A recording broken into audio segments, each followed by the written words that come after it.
Welcome to the Dental and Mental Podcast. I'm Dr. Galen Detrik. I'm Dr. Davina Detrik. And we are going to be talking to you about the business and the mindset of dentistry. What's up, my friends? Welcome.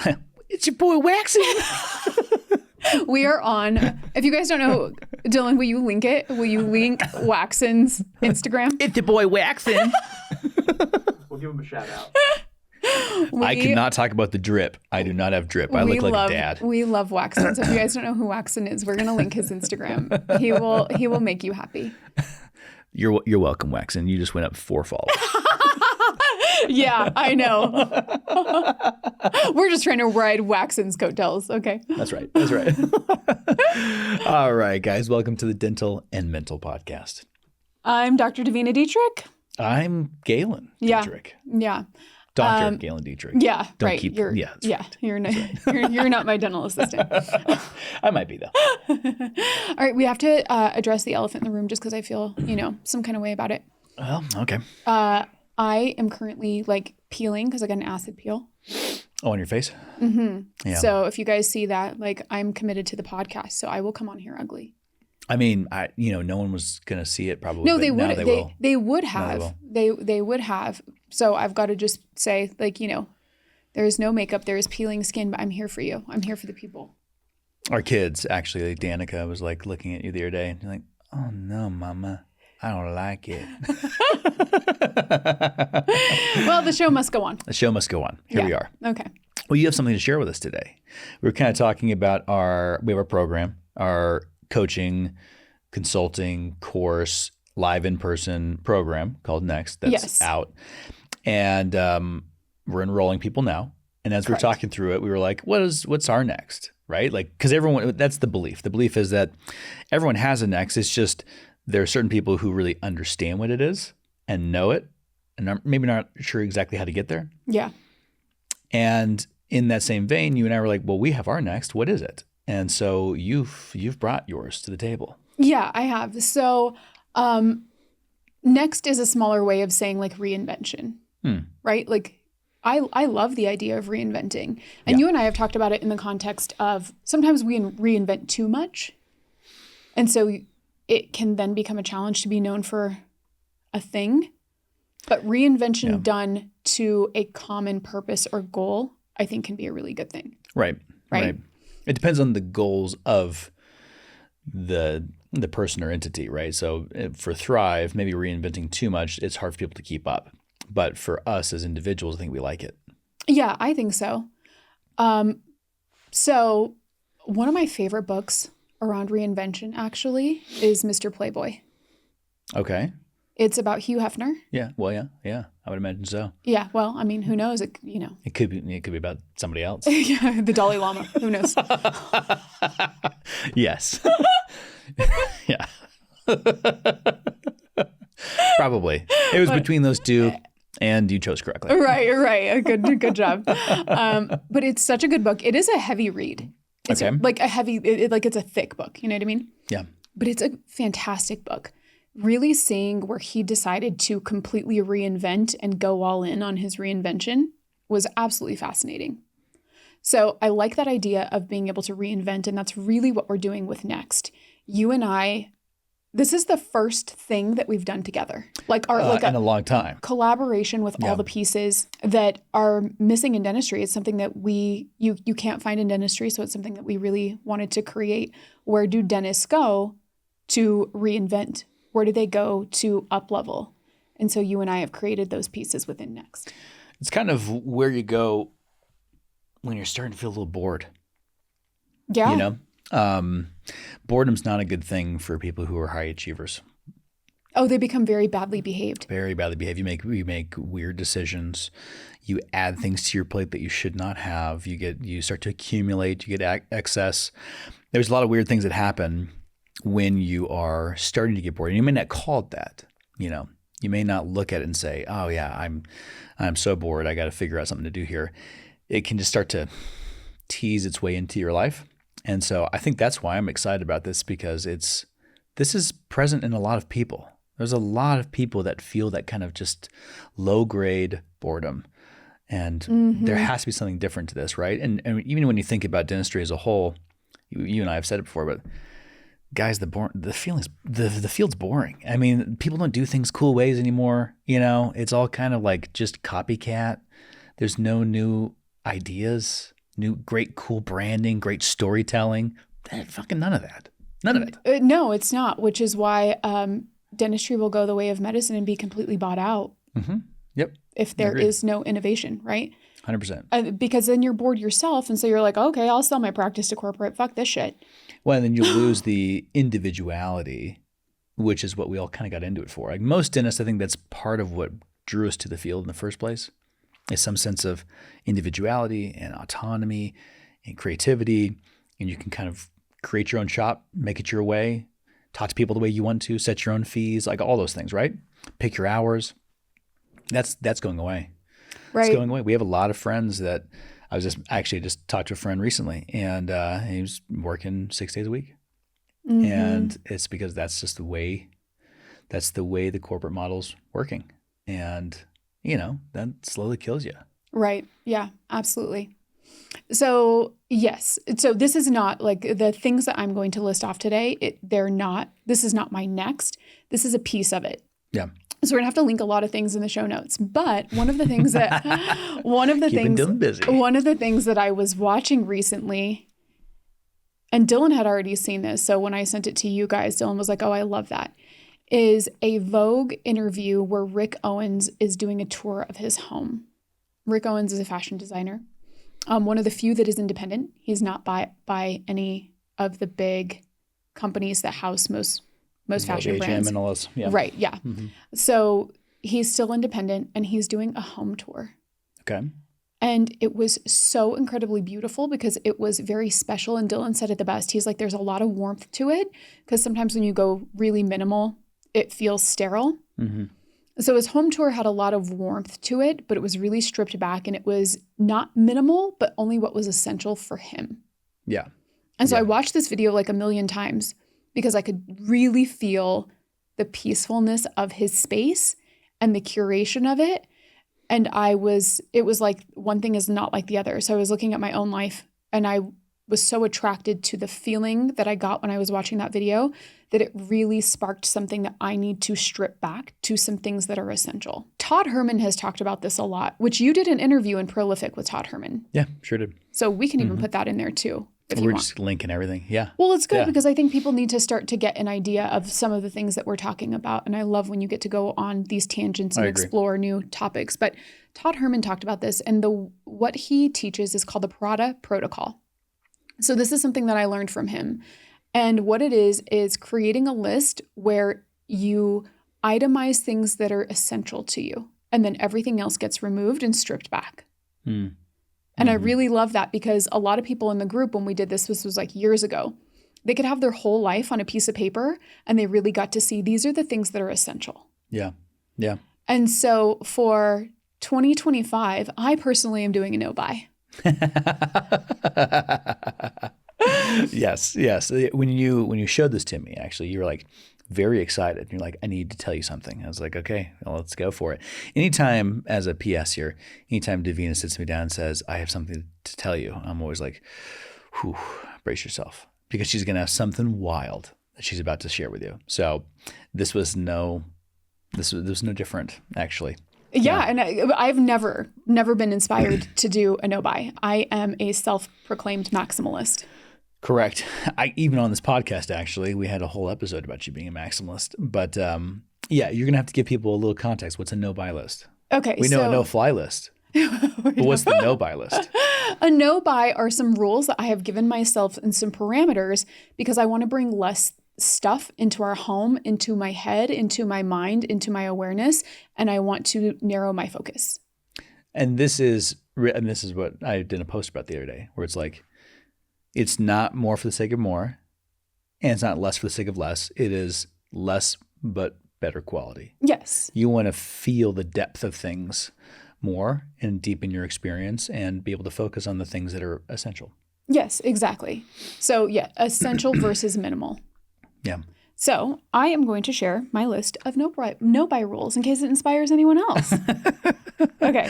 Let's go. Okay. Let's go. Okay. So my no-buy is no new shoes, no new clothing, no new beauty products, restocks only. Right? I already feel like the podcast is going to start to suffer. Well, why? It is a fashion show. You know? Oh, I've got plenty for the rest of the year. Don't worry. Don't you worry about me. No perfume, no jewelry, no new tech. This includes new iPhones, headphones, beauty tools, and cameras. Okay.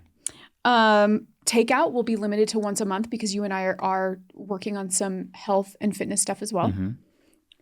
No home decor. Yeah. No, none of that. No books. I have no books on my no-buy list because... Does that include Audible and all the rest? The only books that I'm allowed to purchase are things that I am reading with our kids because we homeschool. Okay. So Nico is going to be reading A Tale of Two Cities starting over Christmas break, which means that is a book that I am allowed to buy because I will be reading in tandem with him. I love the allowance here, I guess. Okay. Right. But I'm not just buying like, oh, that looks like a cool book. Like Nestor had posted something the other day about how to eat a frog or something. And it looked like a really good book. And I was like, no, I'm not buying that because I have a stack of books that I'm trying to get through. Yeah. So I don't need more things that call for my attention when that's not where I'm allowing my attention. Yep. Right. Okay. No subscriptions. No subscriptions. So we have had... Keeping some or none? No subscriptions. We've had subscriptions around things like we have products that we use consistently, so they will be on subscription. But we will stockpile those things and then decide that we don't like it anymore. We get tired of it. And now we're saving it. We have a lot of waste around it. So we're not doing any subscriptions. We're buying as we go. Well, I think a lot of people have that sense of, which is why subscriptions work. If you get off of it, then the price is going to increase. And you're going to miss out on this, this, and this. And it's a lot of FOMO. You're like, I guess I'll keep it around. It's low enough, but then you have like 20 of them. So it really adds up pretty quickly. Yeah. Right. Okay. Yeah. So no subscriptions and no more courses. I am committing to no new courses in 2025. Okay. Which I'm really excited about because I take a lot of courses. You do. And I'm actually going to go revisit some of my favorites this year in 2025. I'm going to revisit them, take some new things out of ones that I've already purchased, but I'm not buying any new ones. Okay. Okay. Like it. So those are, and then what's allowed. So I've given myself what is allowed in trying to narrow my focus. Yeah. Okay. I am allowed Botox 2 to 3 times a year. Which is, I feel like appropriate. Okay. Well, that's a perfect, I am 41. That is a perfect age appropriate thing to allow. Haircuts, root touch-ups, getting some grace. 1 to 2 weekly dinners with you or friends out. Out. Okay. Yeah, out. Okay. I'm allowed anything fitness related. Right? Okay. Like, I'm going to go take a yoga class. This is allowed because I don't often think that I'm going to go take a yoga class. So this is not that big of a deal. So why restrict what I've already restricted? Pilates 1 time a year. Yeah. Why restrict what I've been restricting for decades? Okay. Concert and theater tickets are also allowed. Okay. Going to the movies.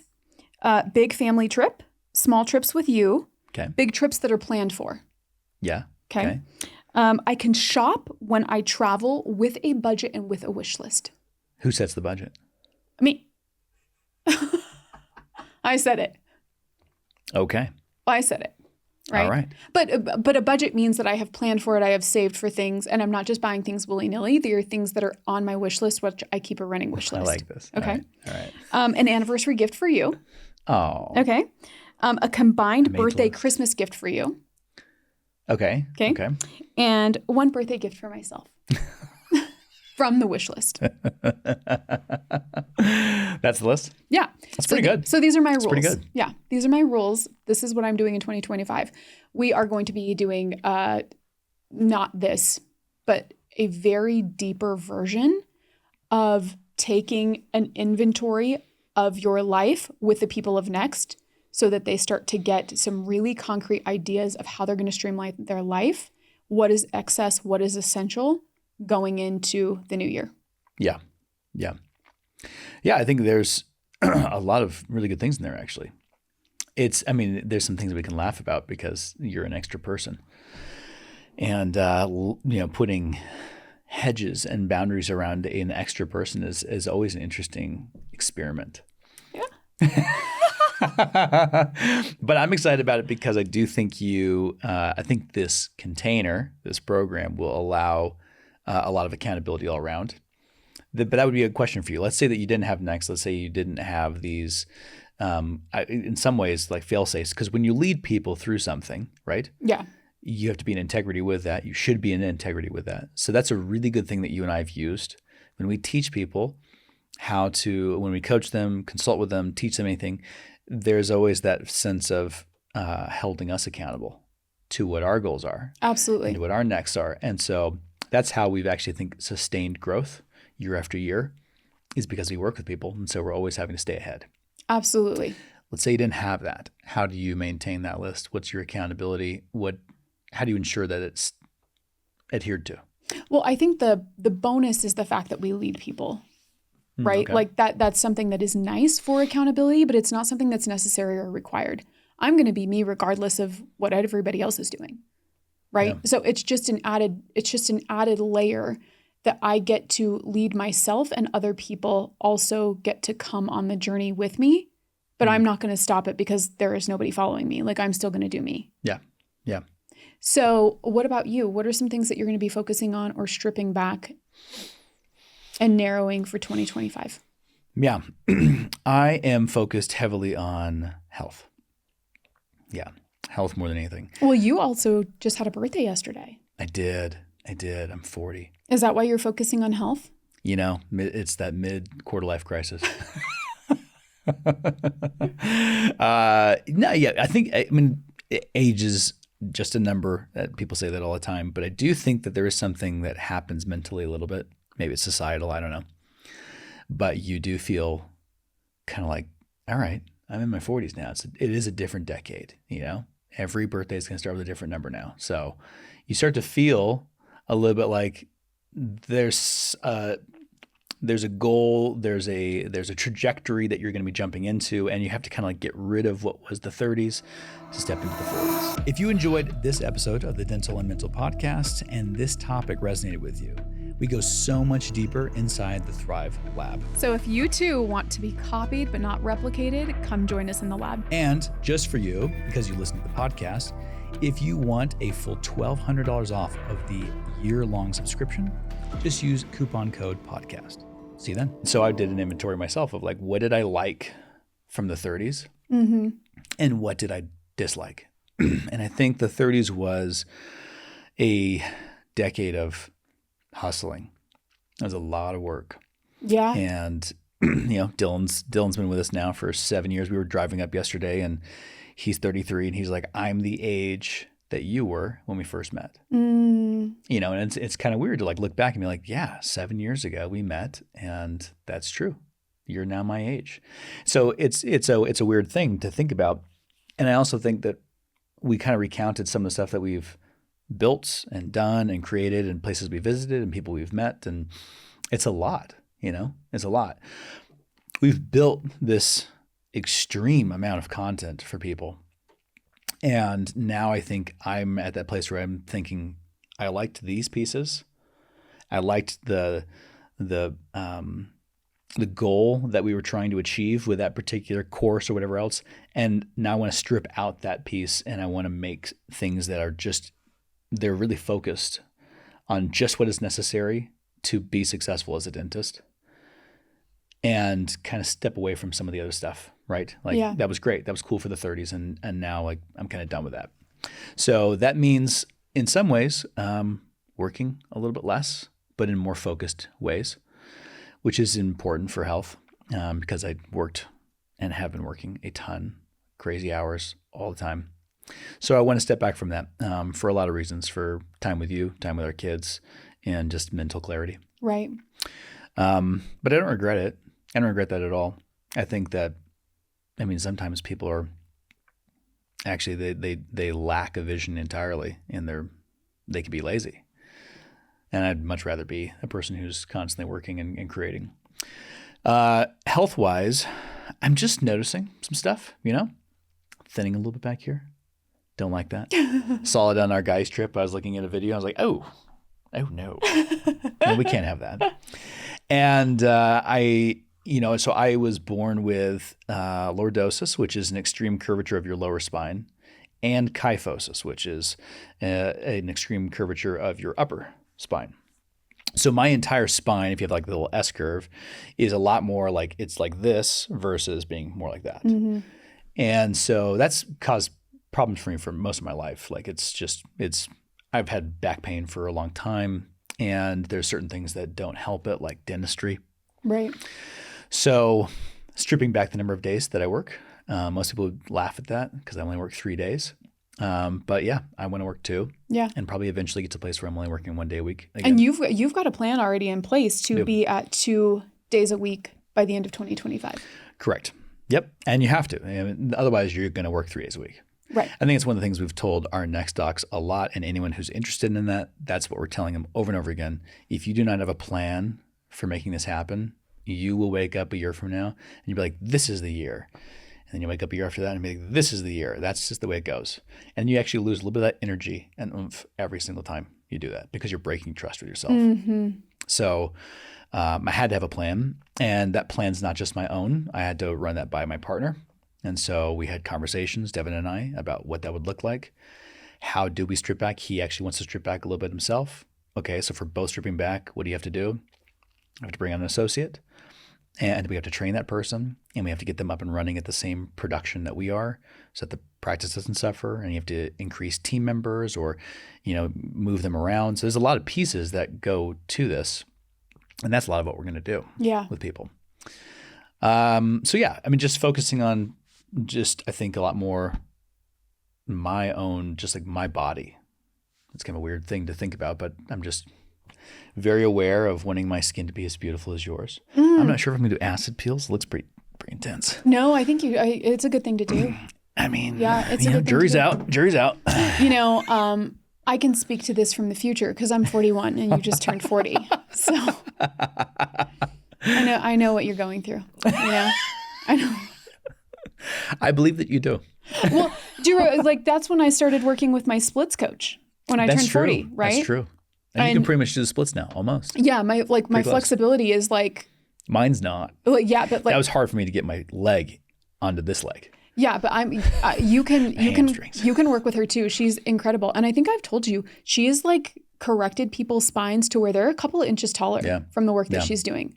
So, anyways, speaking from this older, more mature age, I'm already in my 40s.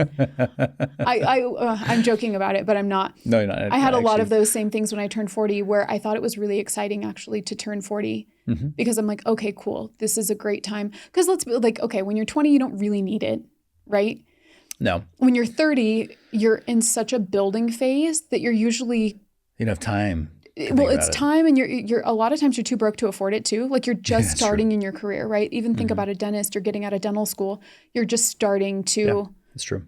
Get your career under your feet. You're buying a house, car, paying off loans, all of those things. Mm-hmm. So when you really have the time and resources, that's about your 40s. Yeah, I agreed. Right? No, I think I love the way you summed that up. There's generalizations to those decades. And the 30s was a lot of like you and I were broke a couple of times during that period. Yeah. Ante it all in, let's go. And on top of, graduating from dental school and getting married and having kids, like, it's a lot that just like takes your money, Yeah, for sure. So, yeah, I think to focus on health, I mean, a lot of the people that we watch and that we see on Instagram or Facebook or TikTok or wherever else who are the health gurus,